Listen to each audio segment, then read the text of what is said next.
está disfrutando de la presencia del Señor. Bueno, vamos a abrir nuestras Biblias a Efesios una vez más. Seguimos en nuestro estudio de la carta de Pablo a los Efesios. Y qué precioso es poder abrir la Biblia y examinar, estudiar lo que Dios ha revelado en ello. Esta es la palabra de Dios. La Biblia no es la historia de hombres, la Biblia es el registro de la actividad de Dios. Dios obrando y llevando a cabo su precioso plan y propósito de redención.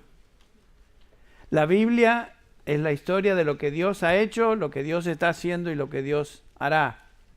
Esta es su palabra, esta es su revelación. Y en ese propósito de redención, Dios ha incorporado a cada uno de aquellos que Él ha escogido y llamado a salvación. Así que ahí estamos nosotros, gracias a Dios por ello. La epístola de Efesios es justamente la revelación de lo que Dios ha hecho en la salvación de sus santos, o sea, la iglesia. Entonces vamos simplemente a hacer un breve repaso y continuamos con el capítulo 2, versículos del 4 en adelante, pero hagamos un breve repaso de lo que hemos estudiado hasta hoy. En el capítulo 1, versículos del 1 al 14, ya hemos observado lo que Dios ha hecho por aquellos que le pertenecen. Y lo que claramente notamos es que la salvación es obra exclusiva de Dios, sin ninguna participación humana. Dios no nos necesitó, Dios llevó a cabo la salvación solo Él, sin nuestra ayuda, sin nuestra participación. Y la obra de salvación se resume tal vez en el versículo 3 del capítulo 1, que dice Pablo: bendito sea Dios y Padre de nuestro Señor Jesucristo, que nos ha bendecido con toda bendición espiritual en los lugares celestiales en Cristo Jesús. Ese es el resumen de lo que Dios ha hecho por nosotros. Y por supuesto, Dios lo hizo y por lo tanto Pablo alaba a Dios por esa obra. Y continuando en el versículo 4, notamos que Dios Padre nos escogió en Cristo Jesús antes de la fundación del mundo. Ahí comenzó la obra de salvación, en la elección divina. En el versículo 7 notamos que Cristo nos redimió con su sangre. Y en los versículos 13 al 14 notamos que el Espíritu Santo nos selló para el día de la redención. Y lo que notamos es que la obra de salvación es la obra del Trino Dios.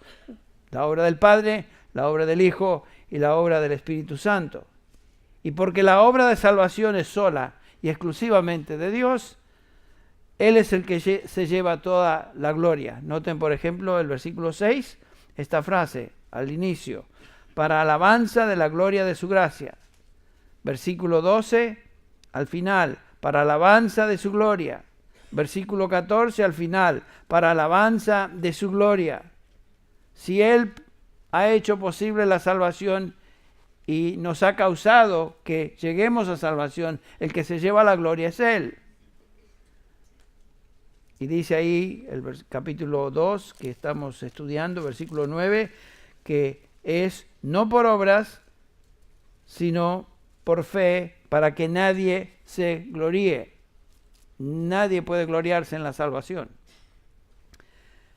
La obra de salvación es soberana, es de Él. Es lo mismo que Pablo dice en 1 Corintios capítulo 1, cuando culmina el capítulo 1 diciendo: para que nadie se jacte delante de Dios. Versículo 30, por obra suya, de Dios, estáis vosotros en Cristo Jesús, que se hizo para nosotros sabiduría de Dios y justificación, y santificación y redención, para que tal como está escrito, el que se gloría, que se gloríe en el Señor. Otra vez, es muy claro el Nuevo Testamento, la palabra de Dios en enseñarnos que la obra de salvación es de Él y por lo tanto la gloria es de Él.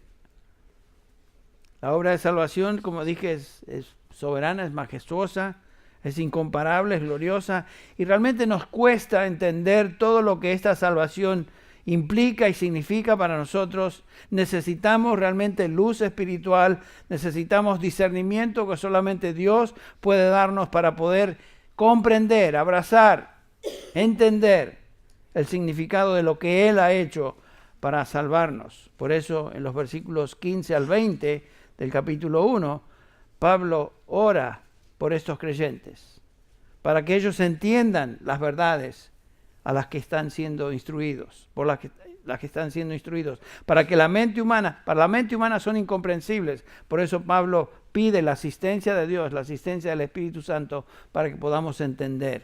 Y esta es una gran lección para nosotros. Siempre que estamos expuestos a la instrucción de la palabra de Dios, debemos orar por entendimiento, debemos orar por discernimiento. Debemos pedir, como el apóstol lo hace aquí, que los ojos de nuestro corazón sean abiertos, porque Dios ha revelado su verdad, pero es por su Espíritu que entendemos esa verdad. Entonces, cada vez que leemos la palabra, meditamos en la Escritura, antes de venir a la iglesia, antes de escuchar la palabra, orar por los que enseñan, orar que Dios dé sabiduría, orar por los que están escuchando. Es la obra del Espíritu Santo ayudarnos a entender. Bueno, Pablo hace eso al fin del capítulo 1. Cuando llegamos al capítulo 2, notamos que Pablo comienza a instruir en cuanto a cómo exactamente es que Dios nos salvó y de qué tipo de condición nos rescató. Versículos del 1 al 3 describen la condición del hombre sin Cristo. Esta es la condición de todo ser humano sin la intervención de Dios en su vida. Noten el versículo 1 al 3. Él, creo, Reina Valera comienza así, Él os dio vida. ¿Ok? El original comienza con la frase, y vosotros estabais muertos en vuestros delitos, en los cuales anduvisteis en otro tiempo según la corriente de este mundo, conforme al príncipe de la potestad del aire, el espíritu que ahora opera en los hijos de desobediencia. Noten eso. Entre los cuales todos nosotros, dice Pablo, en otro tiempo vivíamos en las pasiones de nuestra carne, satisfaciendo los deseos de la carne y de la mente, y éramos por naturaleza hijos de ira, lo mismo que los demás. Esto describe una condición terrible en la cual el ser humano sin Cristo se encuentra, muerto espiritualmente, absolutamente incapaz de entender cosas del Espíritu, sin Dios y sin esperanza. Muerto en su espíritu, versículo 1, siguiendo la corriente de este mundo y el que controla este mundo, que es el príncipe de la potestad del aire, o sea, el diablo, Satanás, el maligno. Y no solamente eso, sino que todos estábamos bajo la ira de Dios. Esta es la condición en que cada uno de nosotros nos encontrábamos antes de nuestra salvación. Estábamos muertos en nuestro espíritu, aunque vivíamos físicamente. Éramos muertos caminantes. Muertos caminantes. No es que no hacíamos nada. Todo lo que hacíamos era vivir, pero vivir para nosotros mismos. Sin Dios, sin importarnos. Excluidos de la Biblia, de la vida de Dios, como dice, el capítulo 4, versículo 18 de Efesios. Sin Dios en el mundo. ¿Qué hacíamos? Vivíamos para satisfacer los deseos egoístas de nuestra carne. Nos deleitábamos en iniquidad. No nos importaba a Dios y corríamos en dirección opuesta a Dios. Alguno dirá, bueno, pero yo conozco a ciertas personas que son religiosas y buscan a Dios. Bueno, saben, claramente nos dice capítulo 3 de Romanos que no hay quien busque a Dios. Capítulo 3, versículos 10 y al 12. No hay quien busque a Dios, no hay justo ni siquiera uno. Nadie busca a Dios. Hay gente que es religiosa, pero es religiosa por tratar de ganarse su salvación y tratar de alguna manera llegar a Dios, pero no es que busquen a Dios para glorificarle y honrarle. Esa es la gran diferencia con un cristiano. Pero tú y yo nos encontrábamos en esa condición, no simplemente enfermos, no débiles en nuestro espíritu, estábamos muertos, cadáveres espirituales. Y esta condición espiritual es final, es absoluta, es eterna. Y a menos que Dios haga algo al respecto, continuaríamos en esa realidad. Pero Dios hizo algo. Dios hizo algo. Y es justamente lo que el versículo 4 nos indica. Noten, comienza con esta frase que es una contraste. Pero Dios. Pero Dios. Y lo que sigue a esa frase es la esencia del Evangelio. Este es un mensaje inesperado. Y Dios es quien hizo esto cuando nos encontrábamos en esta condición de absoluta incapacidad de resolver nuestro problema. Pero Dios. Por eso decimos que la salvación es absolutamente de Dios y solo de Él. ¿Qué es lo que Dios hizo? Bueno, aquí el apóstol nos enseña una increíble doctrina. Este es el verdadero cristianismo, nada menos que esto, lo que tenemos en estos versículos. Esto es lo que Dios ha hecho, lo que Dios hizo a nosotros y por nosotros. Ser cristiano no es algo que tú y yo hacemos. No es algo que un día decidimos hacer. Me voy a ser cristiano. Por supuesto que incluye una decisión de creer, pero aún esa decisión es el impulso del Espíritu de Dios trabajando en nosotros. Incluye una decisión personal, pero eso no es primordialmente el cristianismo. La gente decide hacer muchas cosas, ¿notaron? Muchos deciden ser religiosos, deciden cambiar su manera de vivir, deciden ser buenos. Cada primer año, al principio del año que se acerca ahora, todos tienen una nueva resolución y deciden hacer algo. Deciden ser más disciplinados con su dieta, a la cual ya se nos refirió nuestro hermano José, cariñosamente nos recordó eso, del por qué estamos más llenitos. Deciden hacer esto, deciden no hacer lo otro, etcétera, etcétera. Las decisiones por sí mismas no convierten a nadie en cristianos. Alguien pudiera decir, bueno, yo decido ser cristiano de ahora en adelante. Eso no lo va a convertir en cristiano. El cristianismo es lo que tenemos acá en estos versículos.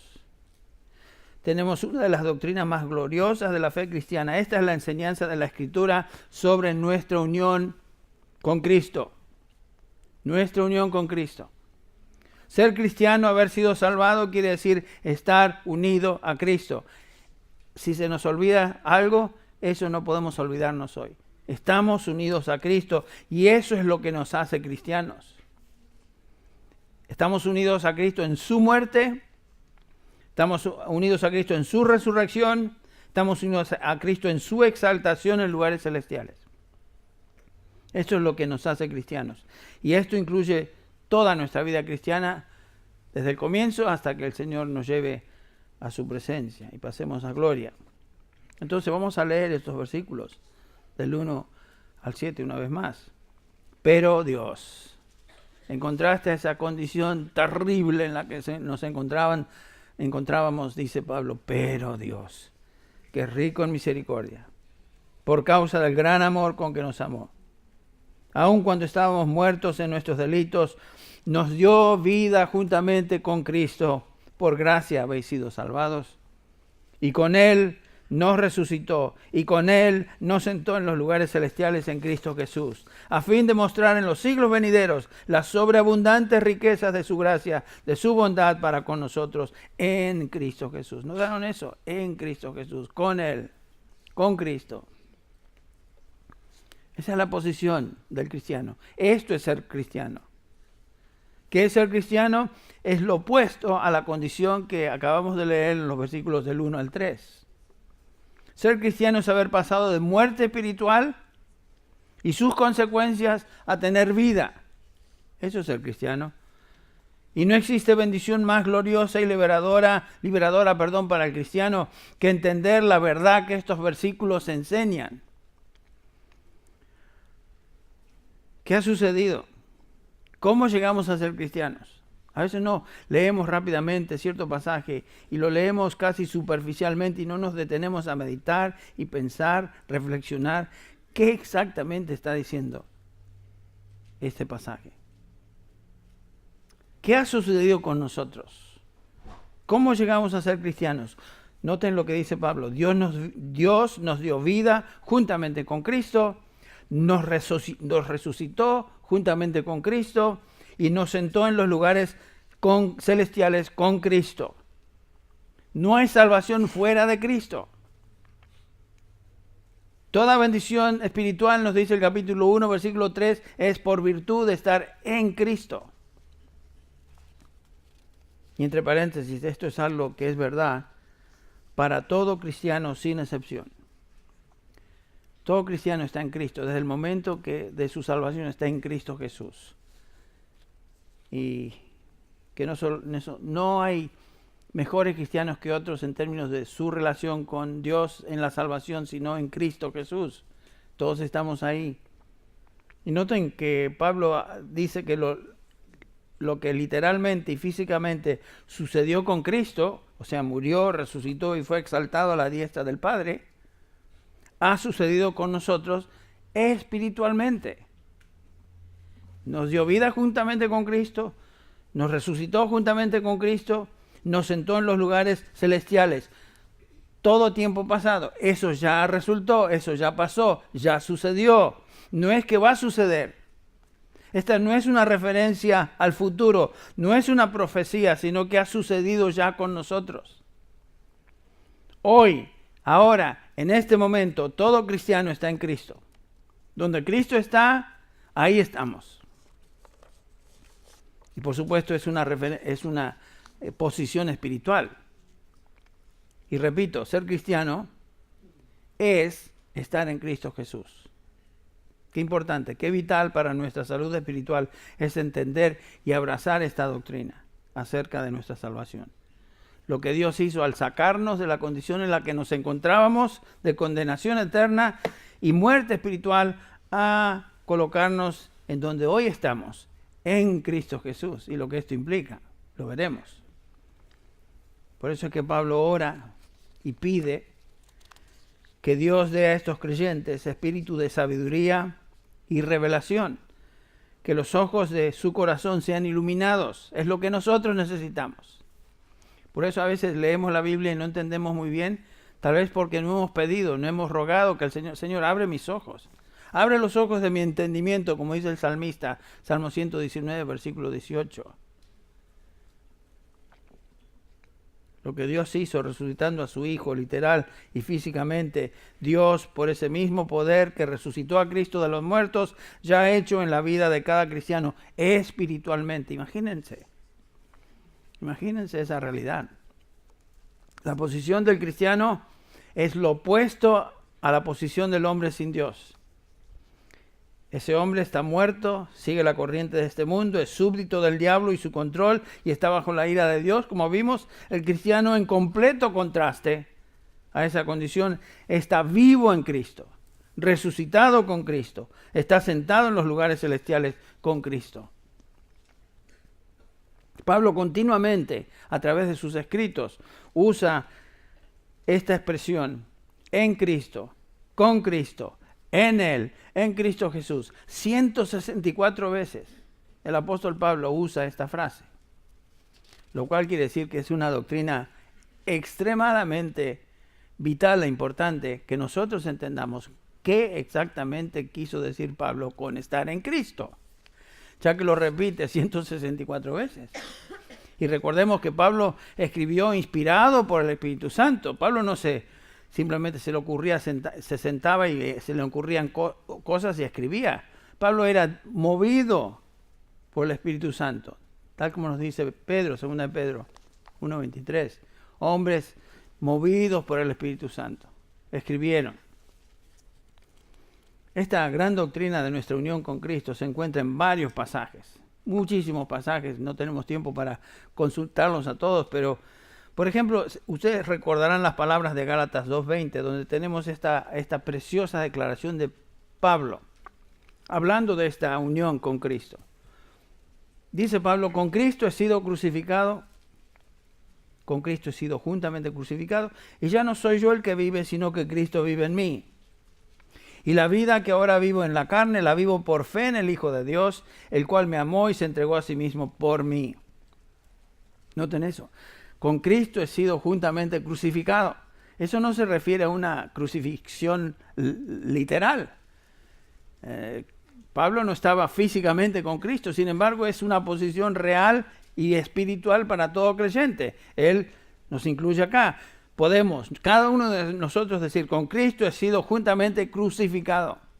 Cuando Cristo murió en esa cruz estaba yo, estaba Pablo, estaba todo creyente en Cristo. Y ya no soy yo el que vive, sino Cristo vive en mí. Y la vida que vivimos, la vivimos por fe en el Hijo de Dios. Otro pasaje que nos habla algo de esa doctrina de la unión con Cristo, Colosenses 1:13, porque Él, el Padre, nos libró del dominio de las tinieblas y nos trasladó al reino de su amado Hijo. Otra referencia a lo mismo. Es un traslado espiritual del reino de Satanás y las tinieblas al cual pertenecíamos, al reino de su amado Hijo. ¿Cómo se usa esta verdad en el Nuevo Testamento? Bueno, Pablo usa esta expresión de dos maneras, dos sentidos. El primer sentido es lo que los teólogos llaman la unión federal. Déjenme explicarle, porque suena, bueno, ¿qué es eso? Es la expresión que los teólogos usan. Es una unión federal, es una unión legal. Esto lo observamos, por ejemplo, en Romanos 5, donde Pablo enseña que Adán es el representante o cabeza federal de todos los hombres. Lo que Adán hizo al pecar afectó a la humanidad por estar unidos a él. Todos nacimos con nuestra naturaleza adámica. Estábamos en Adán. Noten cómo Pablo dice el versículo 12 del capítulo 5 de Romanos. Por tanto, tal como el pecado entró en el mundo por un hombre, ¿quién era ese hombre? Adán. Y la muerte por el pecado, así también la muerte se extendió a todos los hombres porque todos pecaron. Es como que todos recibimos la infección de Adán. En Adán pecamos todos. Y las consecuencias de su pecado las acarreamos y las llevamos. Nacemos muertos en delitos y pecados. Por esa razón. Dice Pablo, continúa diciendo en el versículo 13, pues antes de la ley había pecado en el mundo. Pero el pecado no se imputa cuando no hay ley. Sin embargo, la muerte reinó desde Adán hasta Moisés. Aún sobre los que no habían pecado con una transgresión semejante a la de Adán, el cual es la figura de aquel que había de venir. Y aquí Pablo hace referencia al segundo hombre, Cristo Jesús. En Adán, todos pecaron, todos reciben las consecuencias de ese pecado por estar unidos a él. Es unión federal. Ahora, lo que es cierto de Adán, el primer hombre, y su posteridad también es cierto de Cristo, el segundo hombre, quien ahora representa una nueva humanidad. Todos los que han nacido de nuevo, los redimidos, que son nuevas criaturas, poseemos una nueva naturaleza y estamos en él. Y el versículo 19 de Romanos 5 dice, porque así como por la desobediencia de un hombre, ese hombre fue Adán, los muchos fueron constituidos pecadores, así también por la obediencia de uno, hablando de Cristo, los muchos serán constituidos justos. Lo que está diciendo ahí a Pablo es que así como Adán fue nuestro representante y las consecuencias de su pecado nos afectaron, lo mismo con Cristo Jesús. Él es nuestro representante y cabeza de la iglesia. Lo que Él hizo y las consecuencias de lo que Él hizo nos afectan por estar unidos a Él. Él es la cabeza de esta nueva humanidad, sus redimidos, su iglesia. Bueno, pero existe otro sentido en cuanto a la unión del creyente con Cristo, y este es el sentido que llamamos, o también los teólogos le llaman la unión mística o espiritual con Cristo. De esta unión espiritual nos habla Cristo, por ejemplo, en el capítulo 15 de Juan. Ustedes recuerdan cuando Cristo dice, yo soy la vid, vosotros sois los pámpanos. El que permanece en mí y yo en él, ese da mucho fruto, porque separados de mí, nada podéis hacer. La unión entre la vid y los pámpanos es una unión real, es una unión orgánica, es una unión vital. La vida de la vid se transmite a los pámpanos. Y Jesús dice, yo soy la vid, ustedes son los pámpanos. La vida mía está en ustedes. Y aquí en el libro de Efesios, Pablo está hablando de esta unión orgánica entre Cristo y los miembros de su iglesia. Por ejemplo, ya lo vimos en el capítulo 1, por lo menos lo mencionamos, los versículos del 22 al 23. Pablo hizo referencia a esta unión ya.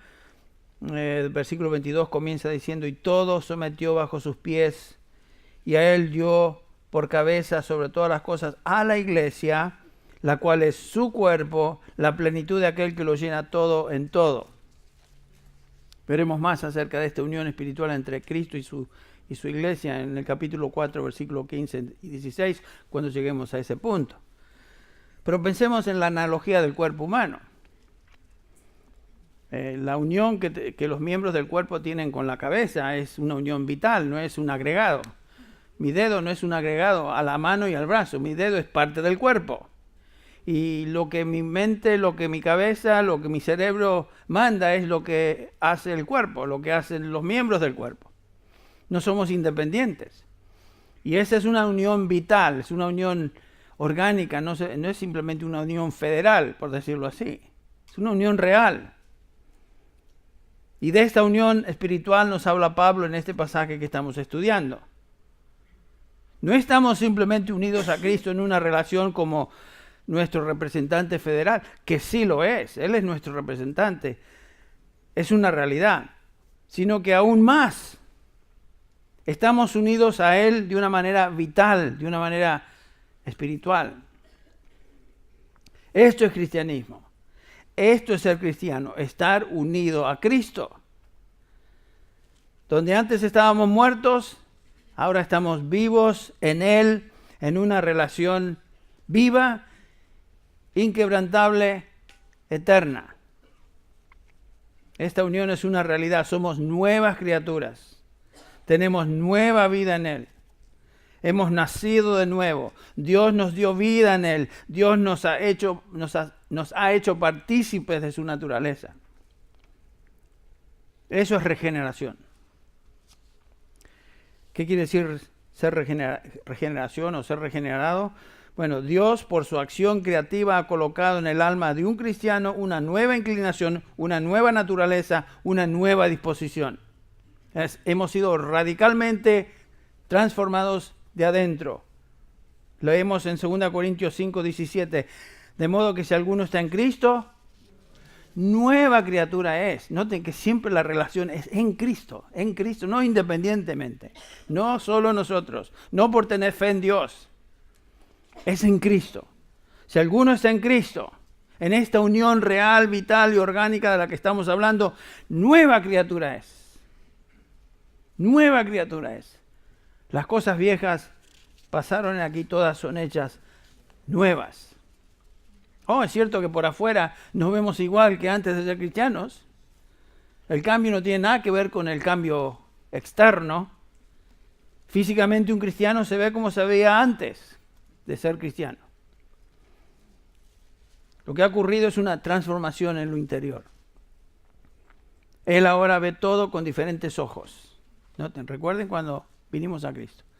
Discierne cosas del Espíritu que antes no podía discernir. Ahora todo es distinto. Su manera de pensar, sus actitudes, sus deseos, sus gustos, todo es nuevo. Nueva criatura. Está en Cristo.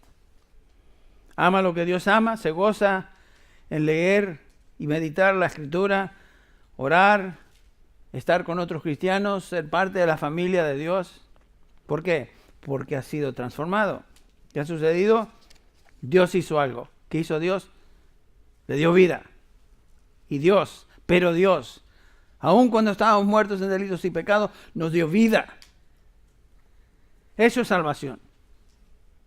Nos dio vida, y no solamente solitos, independientes, sino juntamente con Cristo. Por gracia habéis sido salvados. Eso es ser salvo, estar unido a Cristo. Eso es salvación. La salvación comienza en nuestra experiencia cuando Dios nos da vida juntamente con Cristo. Nos regenera, nos hace nacer de nuevo por su Espíritu. Y eso es algo secreto, es milagroso, en un sentido es incomprensible, qué ha sucedido con uno. Uno se da cuenta que ha cambiado, pero no se da cuenta exactamente. Es la conversación que tuvo, ¿se acuerdan ustedes? Jesús con Nicodemo, allá en el capítulo 3 de Juan, donde, por ejemplo, leemos en el versículo 5, comencemos por ahí. Jesús respondió: en verdad te digo que el que no nace de agua y del Espíritu no puede entrar en el reino de Dios. El 6. Lo que es nacido de la carne, carne es. O sea, nosotros nacemos de la carne, nacemos físicamente, y eso es lo que somos. Pero el que ha nacido del Espíritu, Espíritu es. No te asombres, le dice Jesús a Nicodemo, de que te haya dicho: os es necesario nacer de nuevo. Noten esta descripción de la obra regeneradora del Espíritu Santo que da vida a la persona. El viento sopla donde quiere y oye su sonido, pero no sabes de dónde viene ni a dónde va. Así es todo aquel que es nacido del Espíritu. Es algo misterioso, es incomprensible. Por primera vez el cristiano se da cuenta que algo ha sucedido, no lo puede explicar. Solamente como aquel ciego, solamente es una cosa: antes estaba ciego y ahora ¿qué? Veo. No les puedo explicar. Eso es lo que sucedió. Antes estaba muerto a Dios, a las cosas de Dios, y ahora estoy vivo. Ahora lo que era desagradable y no me atraía, ahora es distinto. Soy distinto. Dios me dio vida. Eso es lo que está enseñando Pablo. Esta es la obra de Dios en el alma. Esta es la nueva creación. Este es el nuevo nacimiento. Esto es nacer de arriba, como enseña Jesús en Juan 3. Pero Pablo continúa, no en el versículo 6. Regresamos a Efesios 2, 6. No solamente que nos dio vida, sino que con Él nos resucitó. Y con Él nos sentó en los lugares celestiales en Cristo Jesús. Nuestra unión con Cristo, unión espiritual por supuesto, comienza cuando Dios nos da vida juntamente con Él, con Cristo. Pero incluye también el ser resucitado con Cristo e incluye también el estar sentado con Cristo en los lugares celestiales. ¿Qué quiere decir eso? ¿te han puesto a pensar ustedes? Están leyendo Efesios papá, sí, y lo pasan rápido porque saben lo que quiere decir, pero espero entender. Pero como el eunuco, ¿cómo entenderé si no haber alguien que me lo explique? ¿No? A veces nos sentimos así, ¿no? Pero debemos recordar algo, o no olvidarnos de algo, que Pablo está haciendo una comparación al enseñar la doctrina de nuestra unión con Cristo, y la comparación es esta. Lo que es realidad para nosotros espiritualmente es comparable o similar a lo que sucedió con Cristo físicamente. Cuando Él murió, fue sepultado y resucitó de los muertos. Cristo, literalmente murió por nuestros pecados y al tercer día de estar en la sepultura, resucitó de ese lugar después de haber estado en ese estado de muerte. Resucitó. Y Pablo está enseñando que nuestra salvación es algo comparable con lo que sucedió con el Señor Jesucristo, quien salió del ambiente de la muerte y la tumba, resucitó y luego se manifestó vivo con un cuerpo glorificado. Bueno, eso literalmente sucedió con Cristo. Eso espiritualmente sucede con cada creyente. Los verdaderos cristianos, aquellos que han sido regenerados, tenemos nueva vida, hemos sido resucitados juntamente con Él, estábamos muertos, recibimos vida y hemos sido espiritualmente ahora resucitados con Cristo. Es una realidad. Por eso Pablo dice en Romanos 6 que el versículo 3, vamos a leer el 3 y el 4. ¿O no sabéis que los que hemos sido bautizados en Cristo Jesús, identificados con Él, hemos sido bautizados en su muerte? Por tanto, hemos sido sepultados con Él por medio del bautismo para muerte, a fin de que como Cristo resucitó de los muertos por la gloria del Padre, así también nosotros andemos en nueva vida. Resucitamos con Cristo a nueva vida. Estábamos muertos, estamos vivos. No lo entiendo, no sé, no puedo explicar lo que pasó, pero sé que estaba muerto y ahora estoy vivo. ¿Cómo? Es lo que Dios me dice acá. Y lo creo, sé que me ha sucedido, pero lo creo por fe, lo tomo por fe porque es lo que el Señor me dice en su palabra. Dios nos resucitó con Cristo a nueva vida. Algunos estarán pensando, bueno, Henry, yo siempre tenía entendido que la resurrección es algo futuro. Y normalmente entendemos que la resurrección es algo futuro. Sí, es futura en términos de realidad física. Claramente nos enseña este pasaje que hemos sido resucitados con Cristo y algún día nuestro cuerpo será resucitado también. Pero aquí Pablo está hablando de una realidad espiritual. Ya es un hecho. Y no solamente eso, sino que Pablo enseña que ya hemos sido exaltados, sentados con Cristo en los lugares celestiales. A veces, Señor, qué precioso es esto, pero me cuesta entenderlo, ¿no? Reaccionamos así. Está hablando Henry, no lo entiendo muy bien, pero es lo que dice tu palabra. Bueno, nos pasa eso. Pero noten que nos resucitó con Cristo y nos sentó con Él en los lugares celestiales. Ahora, ¿qué es eso de los lugares celestiales? Bueno, este es el lugar donde Dios manifiesta su presencia y su gloria, el lugar donde hoy el Señor Jesucristo está glorificado a la diestra del Padre. Es el lugar donde Dios se manifiesta, donde Él vive, donde Cristo hoy vive. ¿Se acuerdan la experiencia de Pablo en 2 Corintios 9, donde habla que fue en este cuerpo, no lo sé, fui elevado al tercer cielo? Se refiere a eso, es el lugar donde Dios reside. Cristo está. Y donde Cristo está, nos dice Pablo, ahí estamos. Pero no lo entiendo, gente. Es lo que dice la palabra de Dios. Yo no entiendo, es lo que dice acá. Lo que ha sucedido con Cristo física y literalmente ha sucedido con nosotros espiritualmente. Y algún día futuro disfrutaremos literalmente nuestra unión con Cristo cuando nuestros cuerpos sean glorificados y conformados al cuerpo de su gloria, de su resurrección. Eso es futuro. Es cierto. Y esperamos ese día, cuando seamos transformados en cuerpo también. Pero dice Pablo que en espíritu ya estamos ahí. Qué increíble, ¿no? Por eso aquellos que piensan que van a perder su salvación. ¿Cómo van a perder su salvación si están en Cristo y están a la diestra del Padre y están ahí? En los lugares celestiales. Pablo enseña esto en varios pasajes de sus epístolas, pero noten por ejemplo lo que dice en Colosenses 3. Colosenses 3. Versículos 1 al 3. Dice así: si habéis pues resucitado con Cristo, no es que hay duda, eso es, la construcción quiere decir ya que habéis resucitado con Cristo en el original, buscad las cosas de arriba donde está Cristo sentado a la diestra de Dios. Poned la mira en las cosas de arriba, no en las de la tierra. ¿Por qué? Noten eso. Porque habéis muerto y vuestra vida está escondida con Cristo en Dios. Cuando Cristo en nuestra vida se manifieste o sea manifestado, entonces vosotros también seréis manifestados con Él en gloria. Eso es futuro. Cuando nuestro cuerpo sea transformado.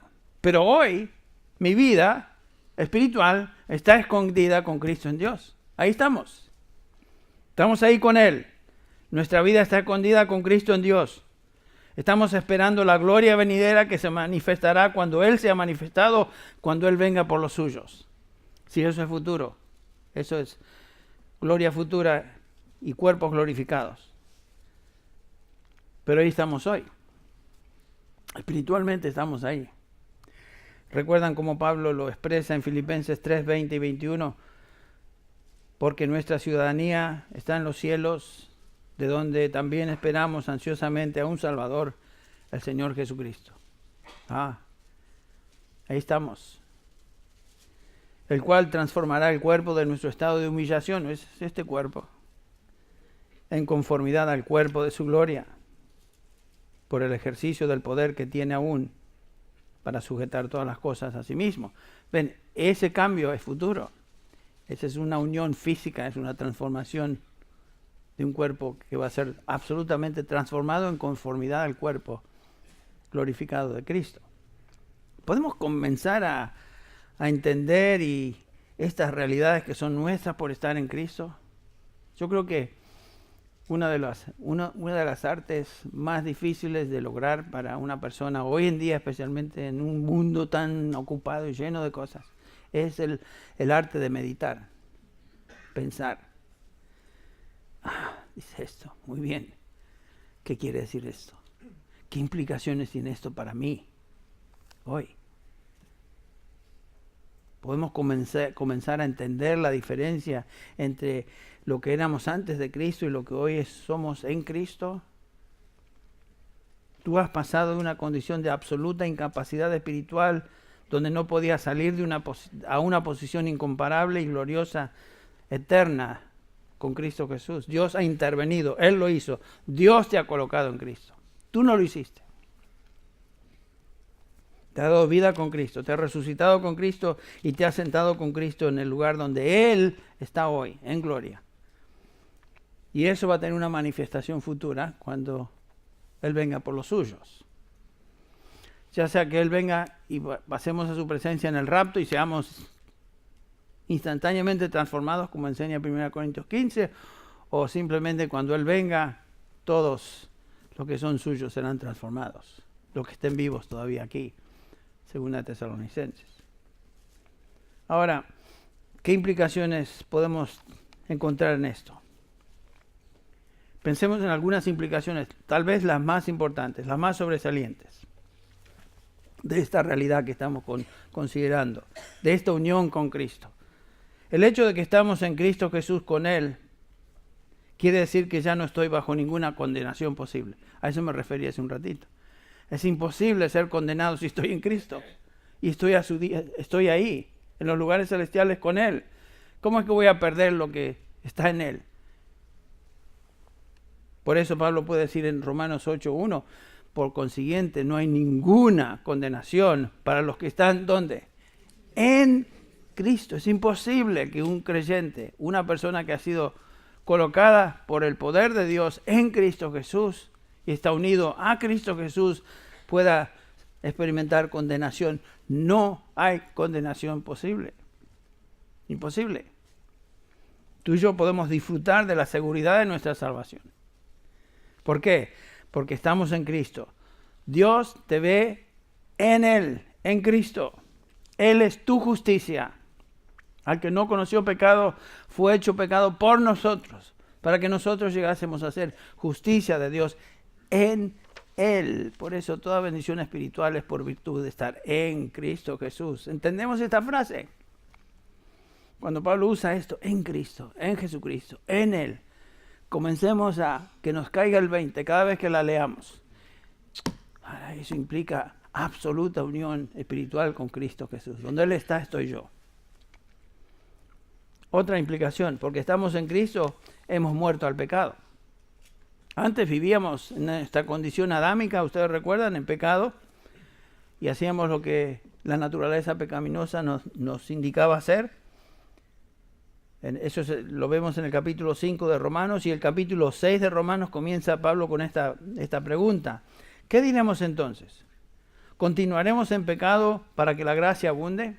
¿Se acuerdan? Había dicho él, donde el pecado abundó, sobreabundó la gracia. Entonces la lógica sería, bueno, si sobreabunda la gracia cuando hay mucho pecado, pequemos hasta que se nos hartemos para que haya más gracia. Y Pablo está pensando en esa cosa. Ese es el antinomianista, esa es la persona que no cree en la ley, que no cree que puede vivir como quiere, como se le da la gana. Eso es falso. Y Pablo dice, ¿continuaremos en pecado para que la gracia abunde? De ningún modo. Nosotros que hemos muerto al pecado, ¿cómo viviremos aún en él? Ahora, ¿cómo es que nosotros hemos muerto al pecado? Continúa el versículo que sigue diciéndonos, ¿o no sabéis que todos los que hemos sido bautizados en Cristo Jesús, hemos sido bautizados en su muerte? Esa es la unión nuestra espiritual con Cristo en su muerte. Por tanto, hemos sido sepultados con Él por medio del bautismo para la muerte, a fin de que como Cristo resucitó de entre los muertos por la gloria del Padre, así también nosotros andemos en vida nueva. Obviamente esa es una referencia a nuestra unión espiritual con Cristo. Esto no es bautismo de agua. Esto no es una referencia al bautismo de agua. Es una referencia a nuestra identificación y unión con Cristo. Y noten el versículo 11 de Romanos 6. Es la primera exhortación en toda la epístola de Romanos. Muy interesante. Así que también vosotros, consideraos, denlo por sentado, que están muertos para el pecado, pero vivos para con Dios en Cristo. Porque estamos en Cristo, porque hemos sido unidos a Él en su muerte y su resurrección, ahora estamos vivos para con Dios. Ya no somos esclavos del pecado, vivimos para Dios. Su vida está en nosotros. Antes estábamos muertos para con Dios, ya lo vimos eso. Dios no nos interesaba, estábamos excluidos de la vida de Dios, pero ahora estamos vivos para con Dios. Y noten que el versículo 14, algún día el miércoles vamos a exponer el capítulo 6 de Romanos en detalle, pero noten que el versículo 14 de Romanos 6 te dice, porque el pecado no se enseñoreará de vosotros. Imposible. El pecado ya no nos puede dominar. Entonces esa es otra implicación. Hemos muerto al pecado. La que sigue, otra implicación más. Porque el cristiano está resucitado con Cristo y está sentado con Cristo en lugares celestiales. Esto implica que el cristiano ya no pertenece al mundo. Pablo dice, antes andábamos según la corriente de este mundo. Capítulo 2, versículo 2. Lo vimos. El mundo nos dominaba, el mundo nos controlaba. Pero dice Pablo, ya no somos de este mundo. Pedro nos recuerda que ahora somos peregrinos en este mundo. Este mundo ya no es nuestro hogar. Como dice Lloyd Jones, somos una colonia extranjera en este mundo. Porque nuestra ciudadanía está en los cielos. Pedro dice, amados, os ruego como extranjeros y peregrinos que os abstengáis de las pasiones carnales que combaten contra el alma. Cuando un hombre está en Cristo, una de las primeras cosas de la que él se da cuenta es que ya no pertenece a este mundo. Las cosas de este mundo ya no le apetecen como antes. Sí es tentado por las cosas del mundo de vez en cuando y tropieza de vez en cuando en alguna tentación, pero se da cuenta que eso ya no es para mí. Y que en lugar de sentirnos gozándonos en la impiedad, nos da tremenda tristeza, congoja, por haber ofendido a nuestro Dios. ¿Y qué hacemos? Qué bueno, este pecado sí me gusta, le voy a entrar a gusto. No.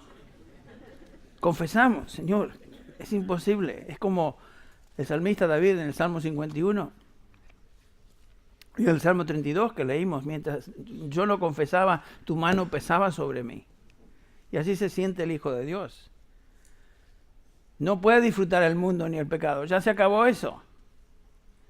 Se acabó. El creyente no ama al mundo y el creyente tiene victoria sobre el mundo. No améis al mundo, dice Juan, ni las cosas que están en el mundo. 1 Juan 2:15. Si alguno ama al mundo, indica con esto algo, que el amor de Dios Padre no está en él. Si tú amas el mundo y amas el pecado y te deleitas en todas las cosas que la gente hace en el mundo y te gusta eso, y realmente lo disfrutas, el amor del Padre no está en ti. Tú no has sido transformado. Tú eres un cristiano por afuera, tal vez, pero no eres un cristiano cambiado. Dios no te ha dado vida, no has resucitado con Cristo y no estás sentado con Cristo en los lugares celestiales. Tú te estás engañando a ti mismo y puedes engañar a algunos, pero no eres de Dios. Porque dice Juan en el capítulo 5 de 1 Juan 4, porque todo lo que es nacido de Dios vence al mundo. Noten eso. Y esta es la victoria que ha vencido al mundo, nuestra fe. La diferencia entre un cristiano y uno que no es cristiano es que el que no está en Cristo es derrotado por el mundo. El mundo y su cultura lo dominan. El hombre común hace y actúa como el mundo dicta y determina. ¿Qué libre albedrío ni libre albedrío? Mangos libre albedrío. Son todos esclavos del pecado, esclavos de este mundo, esclavos del príncipe de la potestad del mundo que está en control de esto. El cristiano, en contraste, es un hombre que tiene victoria progresiva sobre el mundo. Él ha sido quitado de este mundo y puesto en el reino de su Hijo, del reino de Cristo. Ahora, otra implicación de uno que está en Cristo es la siguiente. Y esto va con la anterior. Porque el cristiano resucitado con Cristo y está en los lugares celestiales con Cristo, este hombre ya no está dominado por Satanás, por el maligno, el que controla este mundo. ¿Qué hace el hombre que está dominado por el diablo? Bueno, las cosas que el diablo le manda a hacer. Porque son todos hijos del diablo. Lo vimos, ¿se acuerdan?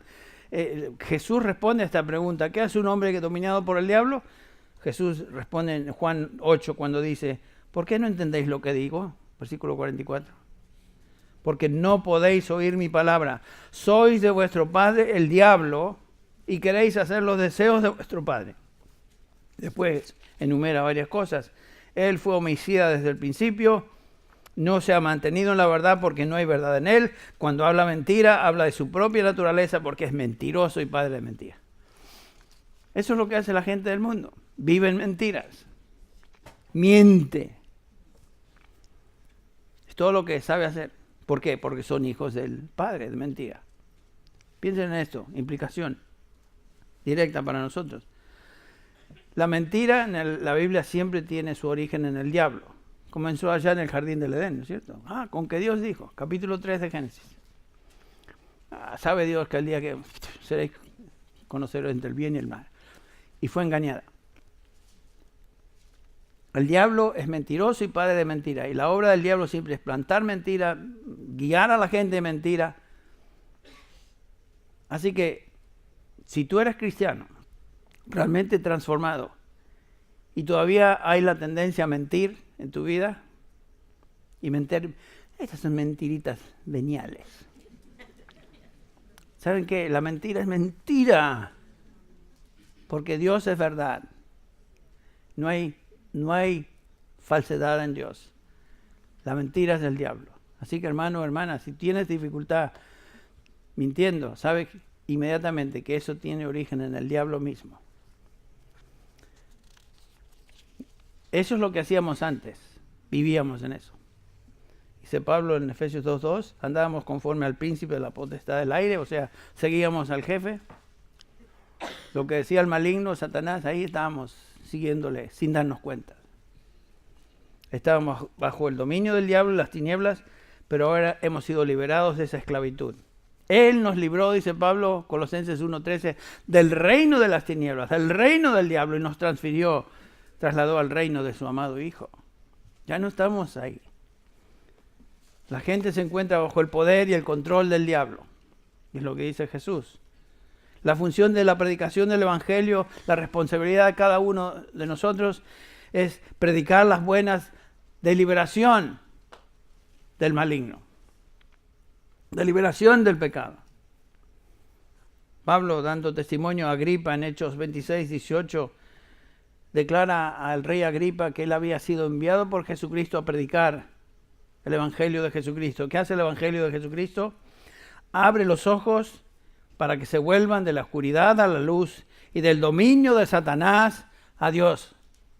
Pablo da por sentado que todo el mundo está bajo el dominio de Satanás. Y ahí estábamos todos nosotros bajo el dominio de Satanás. ¿Qué libre albedrío ni libre albedrío? Nada de eso. Juan nos dice en su primera epístola que todo el mundo, sin excepción, yace bajo el poder, control del maligno. Primera Juan 5, 18 y 19 lee, sabemos que todo el que ha nacido de Dios no practica el pecado, sino que aquel que nació de Dios le guarda y el maligno no le toca. Noten eso. Qué interesante. El maligno no le toca.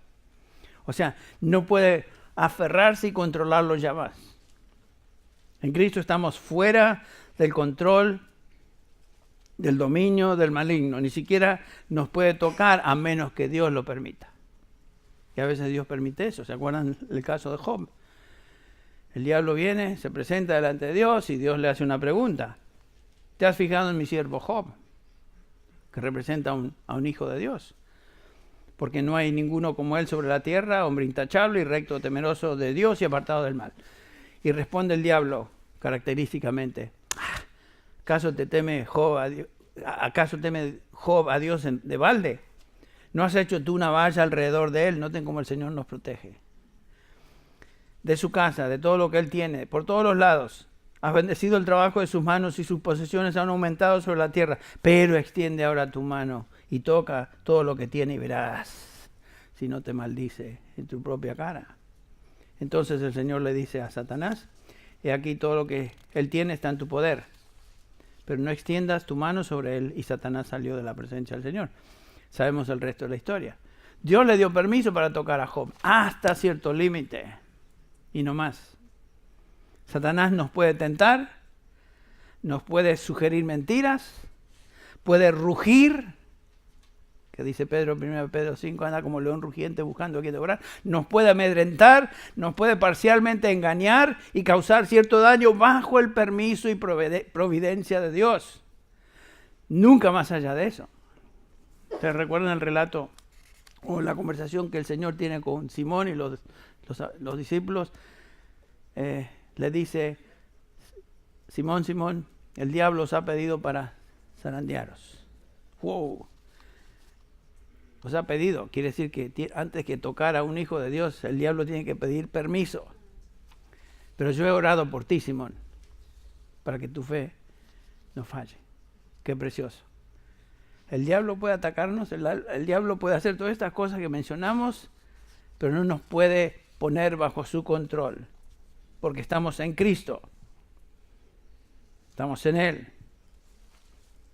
Y hemos sido librados del poder del diablo y Satanás y las tinieblas y transferidos al reino de su amado Hijo.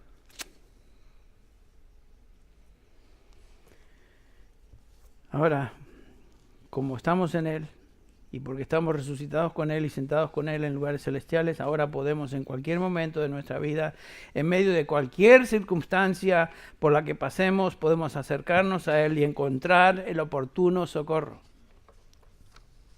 Santiago nos exhorta de esta manera. Santiago 4:7. Acercaos a Dios y Él se acercará a vosotros. Esa es una promesa, ¿saben? Y el autor de Hebreos dice algo similar, Hebreos 4:15, porque no tenemos un sumo sacerdote que no pueda compadecerse de nuestras flaquezas, sino uno que ha sido tentado en todo como nosotros, pero sin pecado. Por tanto, acerquémonos con confianza al trono de gracia para que recibamos misericordia y hallemos gracia para la ayuda oportuna. Eso es lo que el Señor nos dice hacer. Y lo podemos hacer porque estamos en Cristo. Estamos en Él.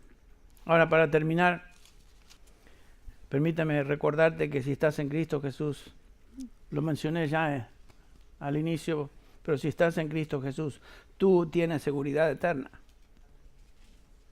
Tu salvación es completa en Él. Tu vida, tu resurrección, tu ascensión en lugares celestiales es un hecho hoy, ahora, en este momento. No estás esperando simplemente algo futuro, sino que ya, hoy, ahora, has sido bendecido con toda bendición espiritual. Y eso quiere decir toda bendición espiritual, inclusive la seguridad de nuestra salvación en los lugares celestiales, en Cristo Jesús. La pregunta es, ¿entiendes eso? ¿Estás descansando en esa verdad? ¿Entendemos eso? Estamos descansando en esa verdad, porque tengo que incluirme. Somos débiles en la carne, somos fácilmente engañados por el diablo que anda como león rugiente buscando a quien devorar. Nuestra lucha no es contra carne ni sangre, sino contra huestes espirituales de maldad en las regiones. Nuestros contrincantes, nuestros enemigos son formidables. La carne, el diablo, sus huestes, el mundo. Somos débiles. Pero una realidad es esta, que si estamos en Cristo, nada ni nadie nos puede separar de Él. Ahora, que el Señor nos conceda gracia para entender estas verdades y lo que significa realmente estar en Cristo. Y me gustaría terminar con la oración de Pablo al final del capítulo 1 de Efesios, que es la petición de Pablo por estos creyentes, para que entiendan esto. Dice así: mi oración es que los ojos de vuestro corazón, dice Pablo, sean iluminados para que sepáis cuál es la esperanza de su llamamiento, cuáles son las riquezas de la gloria de su herencia en los santos, y cuál es la extraordinaria grandeza de su poder para con nosotros, los que creemos, conforme a la eficacia de la fuerza de su poder, el cual obró en Cristo cuando le resucitó de entre los muertos y le sentó a su diestra en lugares celestiales. Bueno, ese poder que hizo que Cristo resucitara y fuera ascendido, exaltado en lugares celestiales a la diestra del Padre, es el poder que es nuestro, porque estamos en Él. Que el Señor nos conceda discernimiento y disfrutemos estas realidades.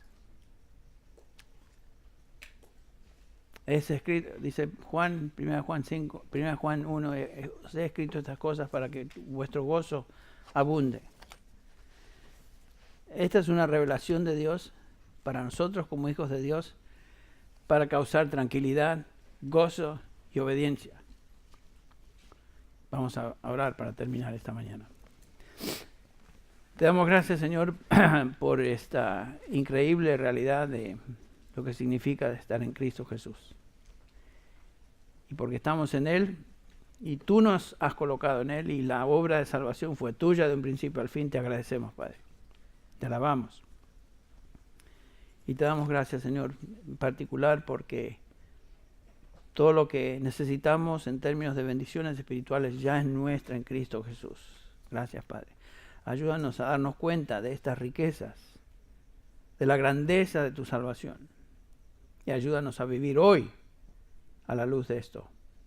Ayúdanos a continuar creciendo en el conocimiento de tu palabra y de tu Hijo Jesucristo.